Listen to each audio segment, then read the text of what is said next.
నమస్తే విజయ మ్యామ్. నమస్తే Usha. As usual public కామెంటే తీసుకుంటాను. నమస్తే విజయ పెద్దనా గారు. మాకు పెళ్ళై 6 నెలలు అవుతుంది. మా భార్య నాతో ఏ రోజు సరిగా మాట్లాడిన సందర్భాలు నాకు కనిపించలేదు. మాకు పర్సనల్ లైఫ్ కూడా ఏ రోజు జరగలేదు. ఒకరోజు కూర్చోబెట్టి అడిగితే నాకు ఆల్రెడీ వేరే అబ్బాయితో అఫైర్ ఉంది, లవ్లో ఉన్నాను. నేను బలవంతంగా ఈ పెళ్ళిలోకి నేను వచ్చాను. నాకు పెళ్ళి ఇష్టం లేదు. నన్ను ముట్టుకునే ప్రయత్నం కానీ నాతో మాట్లాడే ప్రయత్నం కానీ చెయ్యొద్దు. నేను ఇలా నీ జీవితంలో ఉంటానే తప్ప నేను ఏ దానికి సహకరించలేను.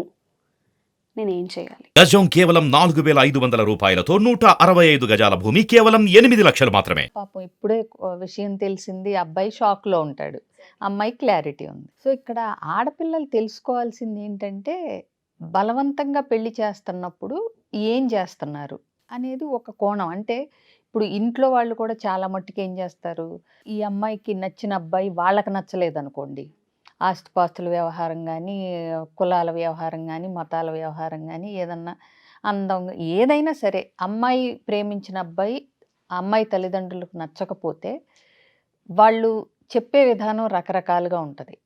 కొంతమంది అమ్మాయికి నచ్చాడు కదా, ఉండాల్సింది వాళ్ళు కదా, కలిసి జీవితాంతం అని చెప్పి నచ్చినా నచ్చకపోయినా ఎక్కడో ఒక దగ్గర కాంప్రమైజ్ అయ్యి పెళ్లి చేస్తారు. కొంతమంది నిజంగానే మనం చూసేదానికంటే ఇంతకంటే మాత్రం మనం మంచి అతన్ని ఎక్కడ తెస్తాంలే అని ఆనందంగానే చేస్తారు.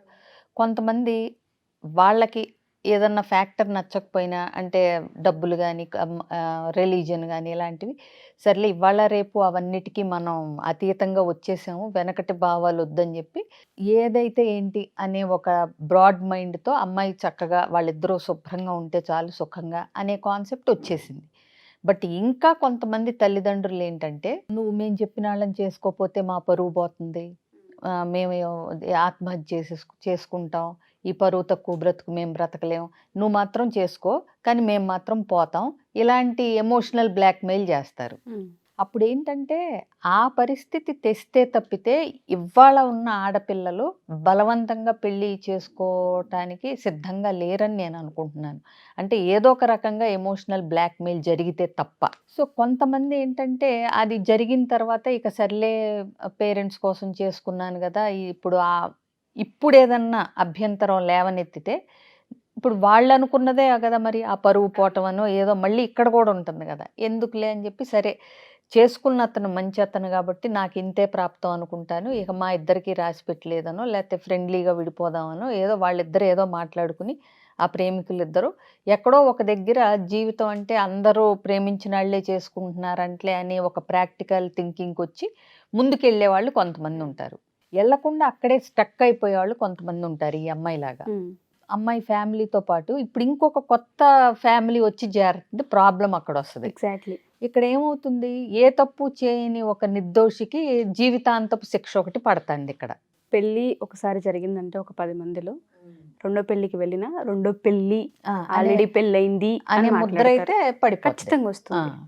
సో ఇక్కడ ఈఎంఐ చేయాల్సిన పని ఏంటంటే, వాళ్ళకి ఇష్టం లేని పెళ్ళిని తల్లిదండ్రులు చేసుకోమంటున్నప్పుడు, ఓకే మీకు ఇష్టమై మీకు నేను ప్రేమించిన అబ్బాయితో పెళ్ళి ఇష్టం లేదు, ఓకే, కానీ ఇంకొకళ్ళ జీవితాన్ని నేను నాశనం చేయలేను కాబట్టి నేను ఇలాగే ఉంటానని చెప్పగలగాలి. లేదు కాంప్రమైజ్ అయ్యి పెళ్లి చేసుకోగలగాలి. అంతే తప్పితే ఇంకొకళ్ళ జీవితాంతో ఆడుకునే రైట్ మనకు లేదు అనేది గుర్తుపెట్టుకోవాలి. ఇంకొకటి, ఇక్కడ ఇప్పుడు అలాగే ఉంటాను అంటే ఏంటి అర్థం అంటే, ఇక నీ పాటికి నువ్వు ఒక డెసిషన్ తీసేసుకుని ఇక ఆ అబ్బాయిని గాలికి వదిలేసి నువ్వు అలాగే బ్రహ్మచారిలాగా ఉండు, నేను మాత్రం నీ భార్య పొజిషన్లో మా అమ్మాళ్ళ దృష్టిలోను సొసైటీ దృష్టిలో కరెక్ట్గా ఉంటాను, బట్ నీతో మాత్రం భార్యగా నేను జీవించలేను అంటే ఏంటన్నట్టు. ఇక్కడ ఆ అమ్మాయి బాధలు ఆ అమ్మాయికి ఉండుండొచ్చు, but is it the right thing to do? ఈ సమస్యకి పరిష్కారం అది కాదు కదా. ఇదొకటి. సో ఇప్పుడు అడకత్తెరలో పోక చెక్కలాగా అయ్యేది ఆ అబ్బాయి పరిస్థితి. ఇటు వదిలేస్తే ఈ అబ్బాయి వదిలేసినట్టు అవుతుంది, వదిలేయకపోతే ఈ అబ్బాయికి భవిష్యత్తే లేకుండా పోతుంది. అవునా? ప్లస్ ఆ అమ్మాయి నాకు కొంతకాలం టైం కావాలి, నేను మారదామని చూస్తున్నాను, అతన్ని మర్చిపోయి నీతో ఉండటానికి టైం కావాలని అడిగితే అదొక రకం. అవునా?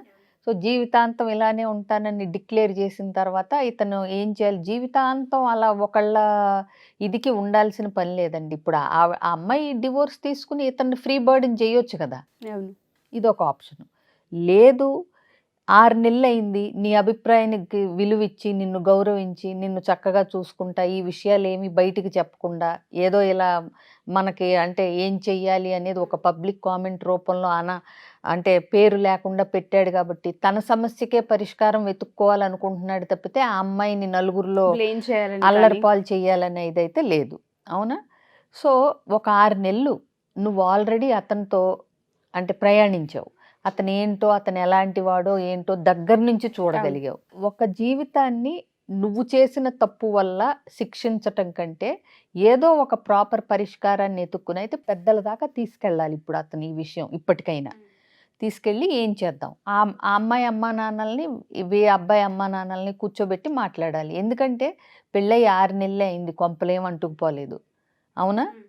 సో ఇంకోటి, అసలు ఇప్పుడు ఆ మూడో వ్యక్తి ఎక్కడున్నాడు? ఇప్పుడు ఈ అమ్మాయి ఈ అంతా కలిసి మాట్లాడి ఒకవేళ ఈ అమ్మాయి గనక ఎవరైతే పాత ఫ్రెండ్ ఉన్నాడో అతన్ని పెళ్లి చేసుకోవటానికి రెడీగా ఉంటే అతను సిద్ధంగా ఉన్నాడా లేదా? సో ఇవన్నీ కూడా మాట్లాడుకోవాలి. కరెక్ట్గా ఒక సమస్యకి ఇదే పరిష్కారం అని చెప్పలేము. అక్కడ ఏమైపోతుందంటే ఒక ఆడపిల్ల తన ఇష్టానికి తన కంఫర్ట్కి కొన్నిసార్లు ఒకళ్ళ జీవితాల్లోకి ఎంటర్ అయిన తర్వాత మీరు ఇందాక అన్నారు ఒక స్టేట్మెంట్ పాస్ చేస్తే అవతల వాళ్ళు యాక్సెప్ట్ చేసేవాళ్ళు కామ్గా ఉండేవాళ్ళు కాబట్టి సరిపోయింది. అదే అల్లరిపాలు చేసి అదే నలుగురిలో పెట్టుంటే అదే పరువు అదే అట్లా ఎందుకు అంత సెన్సిటివ్ పాయింట్ ఎందుకు ఆలోచించలేకపోతున్నారు అనేది ఎప్పుడూ అర్థం కావట్లేదు. ఏమనుకుంటారంటే ఆ రోజుకి వాళ్ళ కంఫర్ట్ చూసుకుంటారు. అంటే ఏంటి, ఈ పెళ్లి చేసుకోకపోతే మా వాళ్ళు ఏదో అయిపోతారు అన్నారు, చేసుకుందాం అనుకుంటారు. కానీ ఆది నిష్ఠూరం మేలు అంత్య నిష్ఠూరం కన్నా అనేది వాళ్ళు గ్రహించరు. సరే, వాళ్ళు చనిపోతామన్నారో, ఇష్టం లేదు అన్నారో, ఏది కారణాలు పక్కన పెట్టండి, ఇవన్నీ కూడా మన ఊహలే. ఏం జరిగిందో ఆ అమ్మాయికే తెలుసు. అవునా? బట్ ఏం జరిగినా ఆ అమ్మాయి సమస్యకి పరిష్కారం అయితే ఆ అబ్బాయిని పెళ్లి చేసుకోవటం అయితే కాదు. అర్థమైందా? ఇంట్లో పేరెంట్స్ని టైం అడగాల్సింది. ఈ అబ్బాయి దగ్గర ఎంత ఫేర్గా చెప్పింది అంతే ఫేర్గా ఇలానే ఉంటానని చెప్పుండాల్సిందేమో మేబీ. లేదా ఆ అబ్బాయికి చెప్పాల్సింది ముందే, పెళ్లికి ముందే అట్లీస్ట్. అదొక మంచి పాయింట్. ఈ అబ్బాయికి పెళ్లికి ముందు చెప్పాలి కదా, మా ఇంట్లో ఇట్లా బలవంతంగా చేయాలనుకుంటున్నారు, నన్ను చేసుకుంటే మీరు హ్యాపీగా ఉండలేరు, మీ ఇష్టం, ఆ తర్వాత మీ ఇష్టం అని చెప్పి.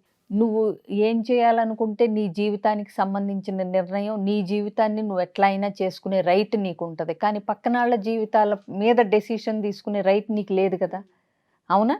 సో ఆ మాత్రం అంటే చదువుకుని ఇంత 2023లోకి 21వ శతాబ్దంలోకి వచ్చేసాక కూడా ఇంకా ఒక పెళ్ళి అనే అభిప్రాయం పట్ల పెద్దలకు ఉన్న భావాలు కానీ అసలు దాని యొక్క నిజమైన అర్థం కానీ ఎవరికి తెలియట్లేదు అనిపిస్తుంది. ఎగ్జాక్ట్లీ. సో ఏదైనా ఈ అమ్మాయి లాంటి వాళ్ళు ముందు ఆలోచించాల్సింది ఏంటంటే, ఏది చేసినా నీ లైఫ్ ఎఫెక్ట్ అయ్యి నీకు నువ్వు ప్రాపర్ డెసిషన్ తీసుకునేలాగా నీ లైఫ్ని నువ్వు ఎన్ని రకాలుగా మలుచుకున్నా మార్చుకున్నా ఏం చేసుకున్నా తప్పు లేదు. కానీ నువ్వు తీసుకునే నిర్ణయాల వల్ల ఇంకొకళ్ళ వ్యక్తుల జీవితాలు ఎఫెక్ట్ అవుతున్నాయి, దట్టు నెగిటివ్గా అవుతున్నాయి అన్నప్పుడు నువ్వు ఆచితూచి టైం తీసుకుని చేయగలగాలి ఏ పనులైనా. ఇప్పుడు మాలాంటి కౌన్సిలర్స్ ఉన్నారు, ఇది విషయం అని చెప్పొచ్చు, రావచ్చు. ఇంట్లోనే పెద్దరికంగా మీ పేరెంట్స్ ఎవరి మాట అయితే వింటారో వాళ్ళ అభిప్రాయాన్ని కనుక్కోవచ్చు.